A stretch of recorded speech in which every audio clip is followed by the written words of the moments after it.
കടന്നുപോയ ജനാസയിൽ പങ്കെടുത്ത ആരെങ്കിലുമുണ്ടോ? ഞാനുണ്ട് നബിയെ.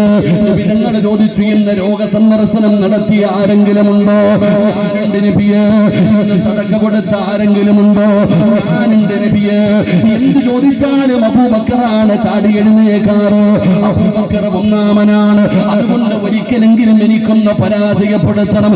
ഉമർ തങ്ങൾ തന്റെ വീട്ടിലേക്ക് കടന്നു ചെന്നു.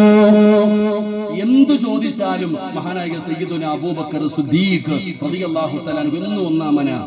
ഉമർ തങ്ങൾ വിചാരിച്ചു, ഒരിക്കലെങ്കിലും എനിക്കൊന്ന് വിജയിക്കണം. വീട്ടിൽ ചെന്നു. തന്റെ സമ്പാദ്യം 2 വിഭാഗമായി വേർതിരിച്ചു. എന്നിട്ട് അതിന്റെ പകുതി അള്ളാഹുവിന്റെ പ്രവാചകൻ സല്ലല്ലാഹു അലൈഹി വസല്ലം തങ്ങളുടെ കയ്യിൽ കൊണ്ടുകൊടുത്തു. നബിയെ, എന്റെ സമ്പത്തിന്റെ പകുതി ഇതാ, ഞാൻ ദീനിൽ നിന്നിരിക്കുന്നു. എന്നിട്ട് ഉമർ തങ്ങൾ ഇങ്ങനെ മാറി നിന്നു. ഓരോ സഹാബികൾ വരുന്നുണ്ട്, കൊണ്ടുവന്ന് കൊടുക്കുന്നുണ്ട്. അബൂബക്കർ തങ്ങളെ കാണുന്നില്ല. ഏറ്റവും അവസാനം